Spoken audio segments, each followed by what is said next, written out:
はああ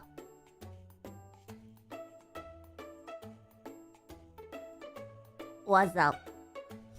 I'm Chaos, the end events. I still race trapped in a cage of ice. Your best friend, Baelz Hakos from hololive English. 我はカオス、我の果てザ・エンド。氷の鬼に吹い去りし、黒狩りのバラ。汝の友、ホロイへのアコザベリスです。Witness me. Good morning. I am so glad that this morning I find myself without Uber food in front of me. I woke up and I made breakfast. Sadly, I was not strong enough to go on my walk. I sat up at the time I normally get up to go on my walk, and then I laid back down. I didn't go grocery shopping because literally yesterday after stream ended, I was suddenly hit with like the worst stomach ache ever. So I had to go lie back down, and then lying down resulted in a 2-hour nap. So I have to go today.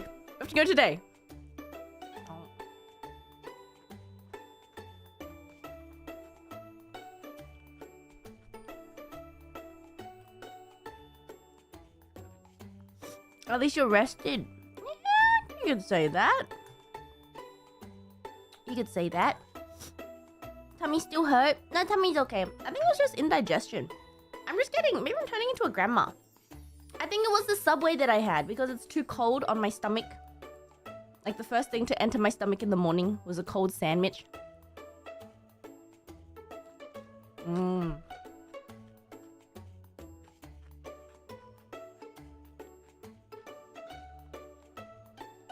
But now, we're fine. I have my cucumber natto bowl, as always. And for lunch, I think instead of Uber, I might go out for like a solo cafe date. Who knows? Before I go grocery shopping, I take myself out on a date. They're like a really, really cute, healthy cafe. I don't know. I'm feeling funky. But that depends on what time we finish the game. Today we're back with Ace Attorney. I still haven't tweeted. Oh god. Update of the update.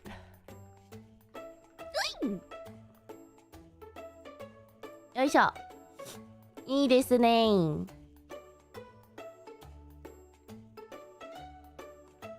し。I'm excited. We left off on a cliffhanger yesterday. We got the files of the serial killing case that happened 2 years ago. It's an updated everything. Hey, so you want to review the evidence? Yes, I do. But there's so many people involved now. Oh, so Cliffhanger sounds like an Ace Attorney character. Trademarked Ace Attorney, you're welcome.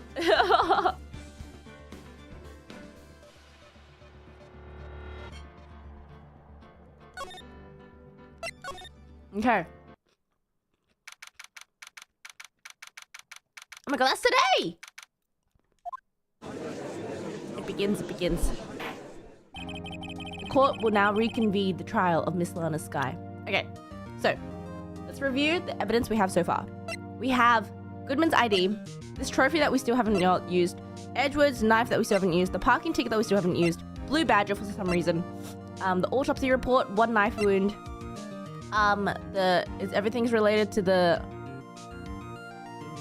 SL9 situation. We've got Lana's cell phone, we've got the parking lot plans, we've got the crime photo, we've got the shoe, we've got the second blade that's also related to the SL9 incident, we've got the spray, and we've got the ID card record. We still don't know who 777 is.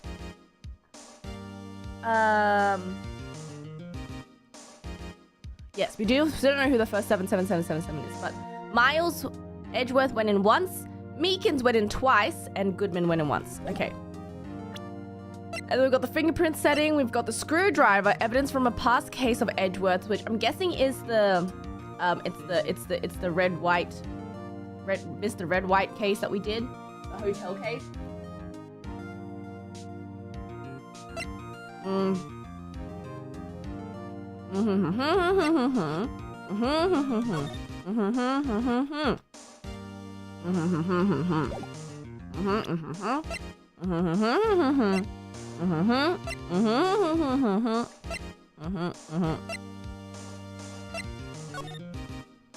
Incident number SL9. Perpetrator Joe Dark. Crime, serial murder, sentence death. Took a total of 6 victims. The one I'm very curious about is Neil Marshall, because we can see the investigator was Jake Marshall, so I wonder if they're related. Okay. That's where we at. Okay.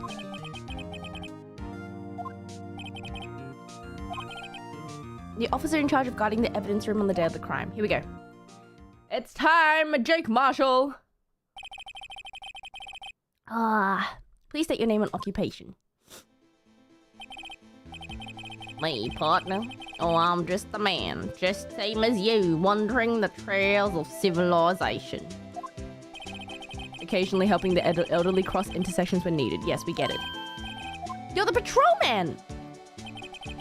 Yes, for my name, if you listen hard enough, you can hear the howling wind killing it out. To be exact, it's Jake Marshall, Your Honor. Howling wind? Bruh. Now, Mr. Marshall, let me ask you something. You were in charge of guarding the evidence room on the day of the crime took place. Is this correct? According to the papers, partner. A desperado's soul is as boundless as the desert sands. No paper can sum it up. Okay. Please share your testimony of the day of the crime in plain old English. Yes.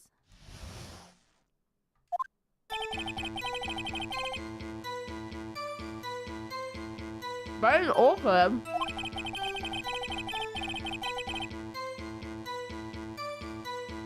Supposed to make rounds 3 times a day. Room's protected by 2 security cameras. Anyway.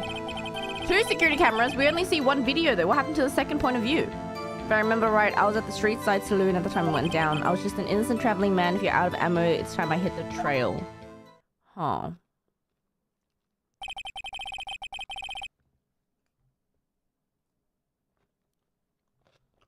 Hmm?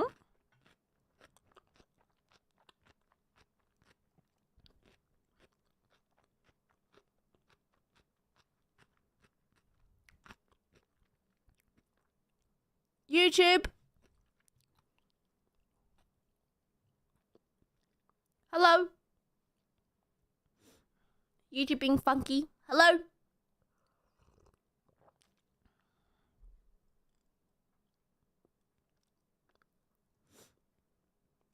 Okay.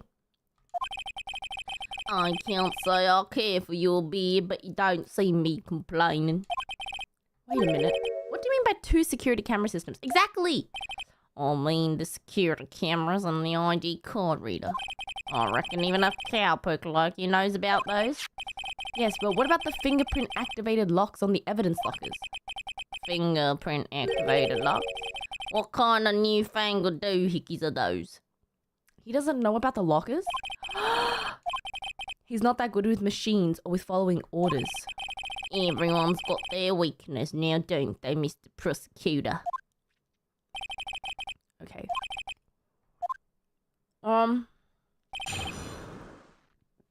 So, Gumshoe did say that people didn't know about the locks. That's true.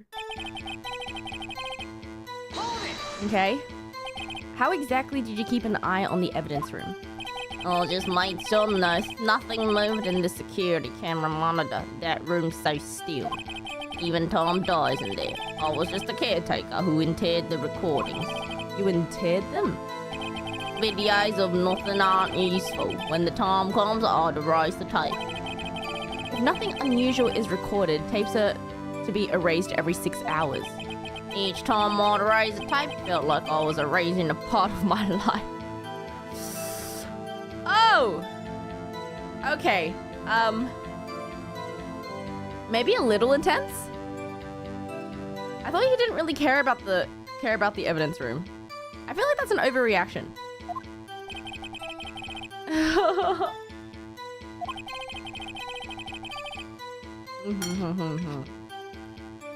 You don't physically enter the evidence room.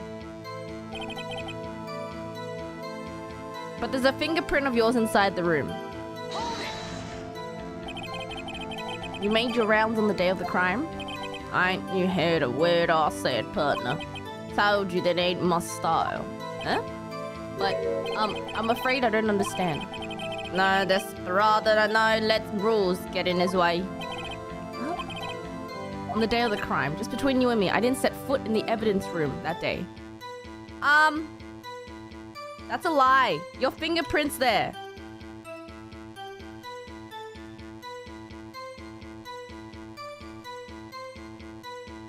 Is YouTube okay?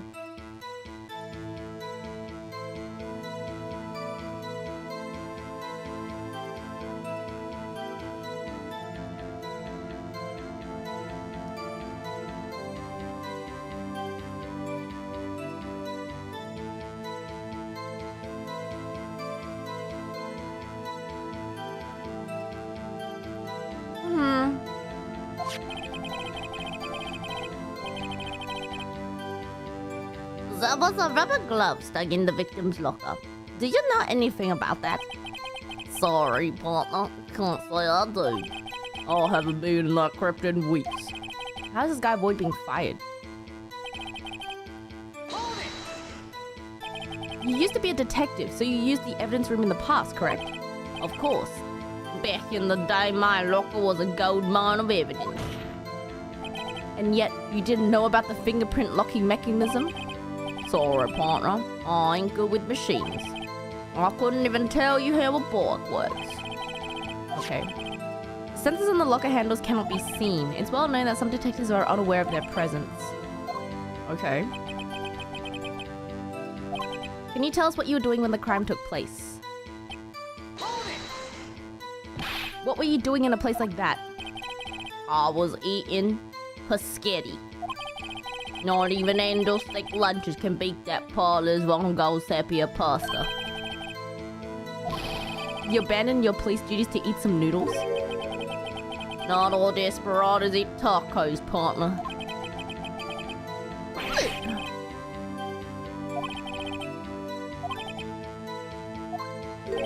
Did you not want to raise this? Huh? Edgeworth is kind of quiet. Out of ammo, Officer Marshall. That's right, partner, or as you call it, evidence. If you plan to pin me to this crime, then you better draw.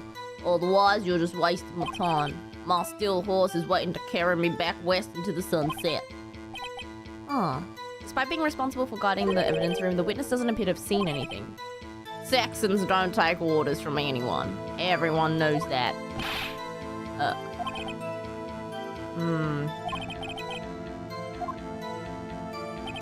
Okay.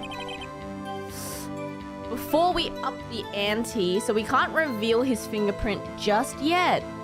What else do we have though?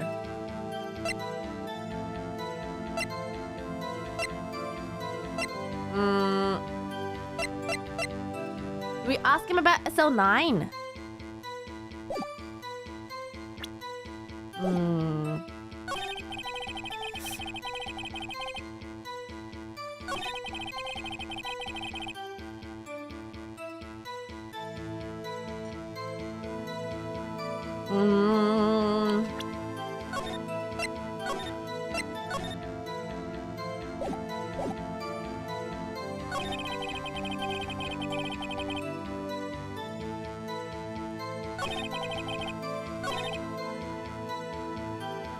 Can I just do the fingerprint? There's nothing else at the moment.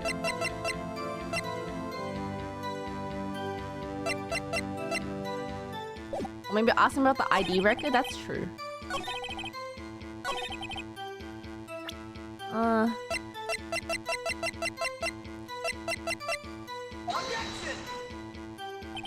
Oops.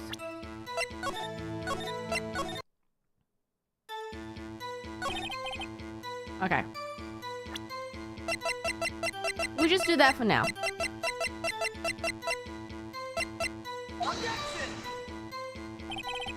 Oh, wow. Okay, it's not that one either.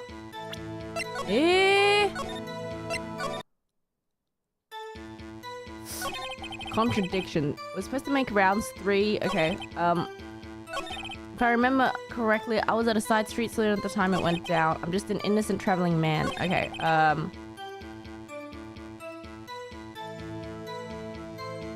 was at the side street saloon at the time it went down. A video, maybe? Damn it.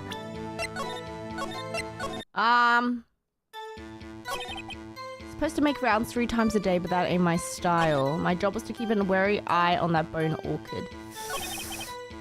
Hold on a second. Let's see. What can I...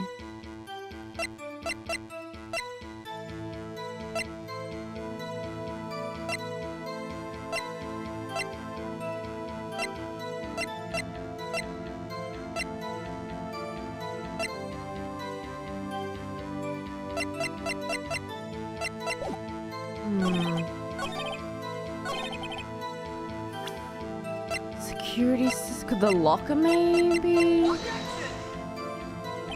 No. Jesus.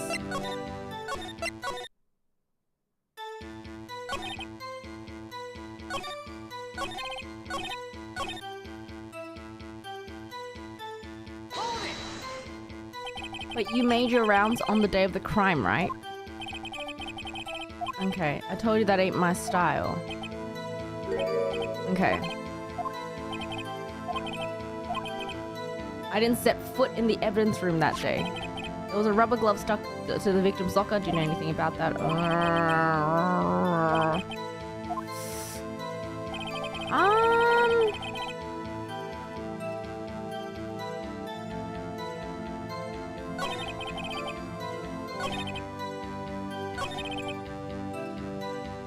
Maybe who's at the saloon? Oh, right. I see. I see. Officer Marshall, doesn't it strike you as odd that is you being called to testify like this? After all, you weren't in the security room at the time of the crime. And yet you dragged me down here. Explain yourself, partner. It's quite simple. You left a very large trail behind at the scene. Or to be exact, a handprint.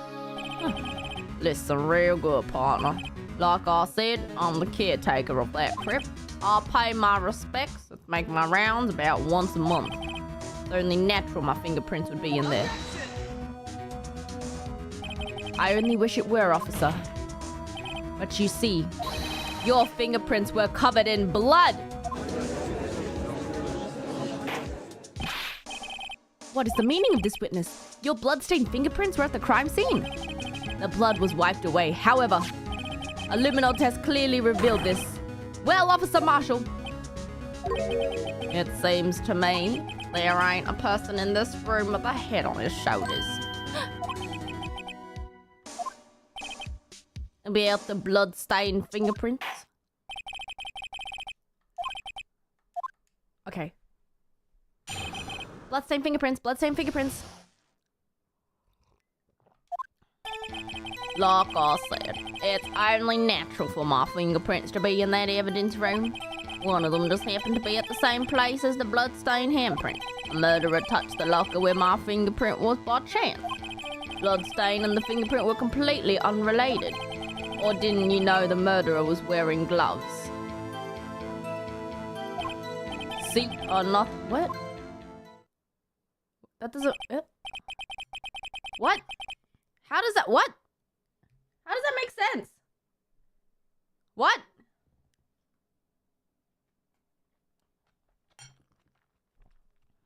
There's so many things wrong with your statement.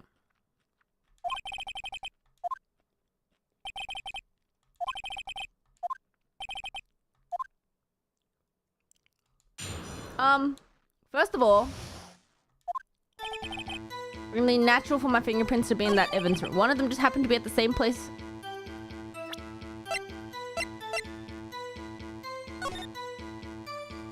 But it was wiped. Murderer touched the locker where my fingerprint was by chance. Bloodstain and the fingerprint are completely unrelated. Or didn't you know that the murderers were... How do you know that the murderer was wearing gloves? That's not public knowledge! Oh! How do you know that? I might be alone, but I still do my job. I'll keep up on the reports. There was a bloodstain at the scene thought to be left behind by the murderer. That's right. It was found on Detective Gumshoe's locker.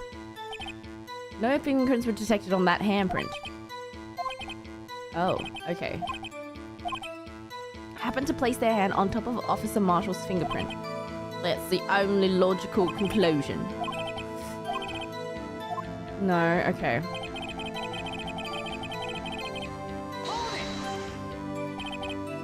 How did you put it? Pay your respects once a month? That locker happens to be mine. Oh, what? Oh, that locker is his? But there's something hanging out of it! But there's something hanging... Checkmate. It would be strange if my prints weren't all over that locker. Apparently his fingerprint tile was never removed from that locker's programming. Okay. Oh, you starting to get the picture, partner. The picture? This seal of blood in the desert is just food for the buzzards. There's only one reality, and that's this. Security tape. So long as my trail isn't there, you can't say otherwise. But it is! But it is. But it is.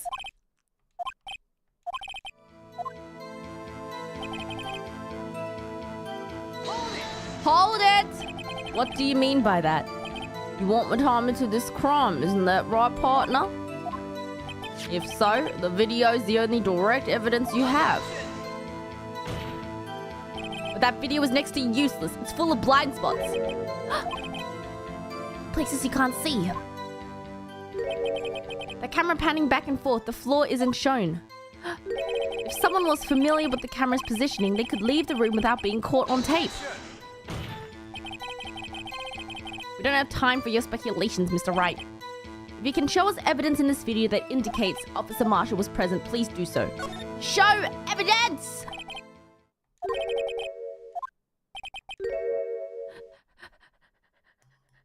Finally, finally, finally.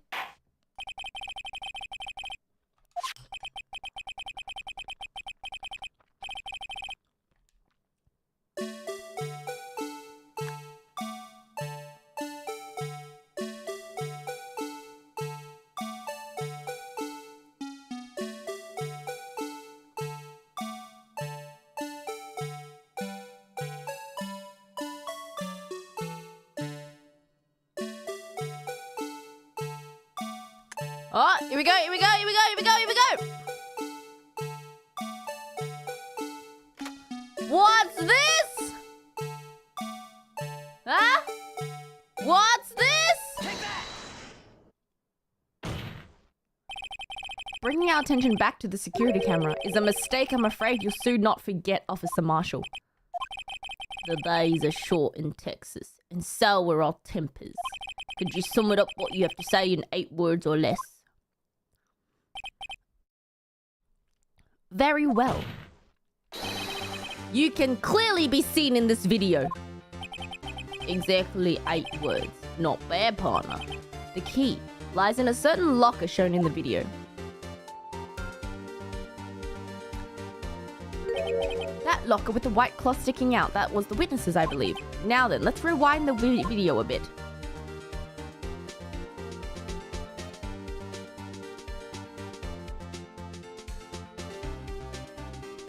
He was stuffed into the locker.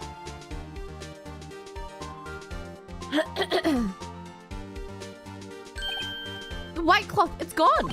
What's the meaning of this, Officer Marshall? When the crime took place, the white cloth wasn't there. Then it suddenly appeared. There's only one explanation. Officer Marshall, you were in the evidence room at the time of the crime. What's more, you opened your locker when the camera was turned away.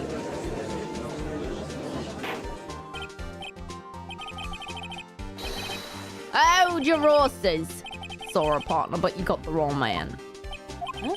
So what if my locker was opened? That doesn't mean I'm the one who opened it. The murderer needed to hide something, so he opened a locker and stuck it in. Not my fault he happened to choose mine. But why is everyone staring at me like I'm a wanted man? He really doesn't know.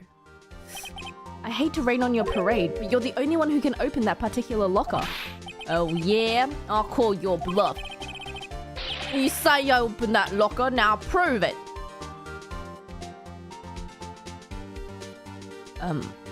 Your fingerprints were on there, sir.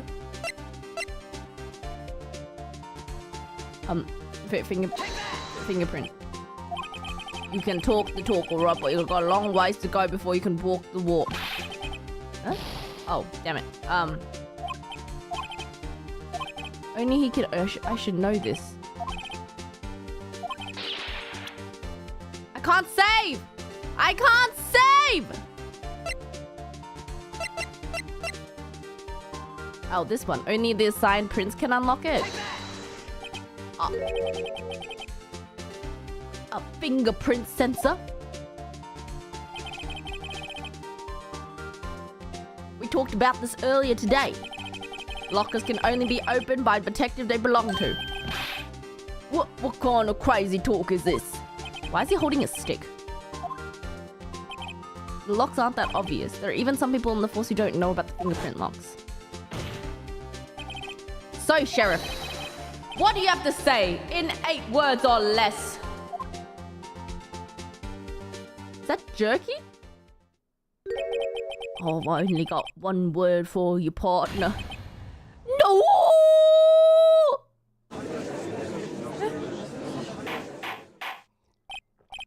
Marshall, what's wrong? If this is a joke, it's the worst I've ever heard. I assure you, this is no joke, Officer Marshall. Please tell us what you were doing in the evidence room at the time of the crime. Olay, please answer the question. We can figure the rest out from here. Have you looked at the floor plans? There is no place for anyone to hide in the evidence room. Yet Officer Meekins didn't see Officer Marshall. Where was the witness? Wait, what?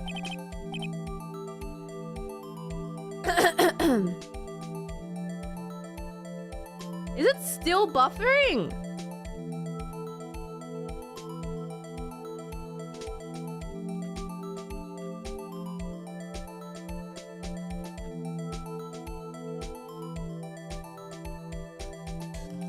But why?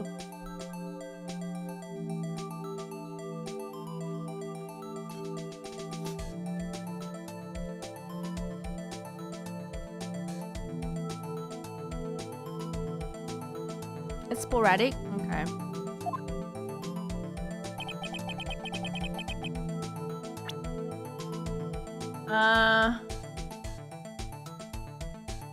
Wait. So, Meekins didn't see... Wait, where was he? Probably was here, right?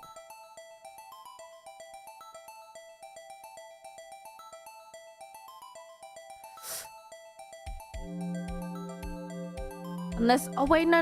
Okay. So, if the video could see all of this, it would mean that he would have to be, like, here.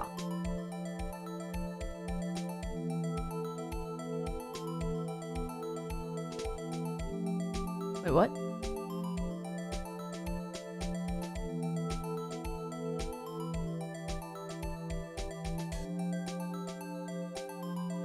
Because you couldn't see him on the video, right?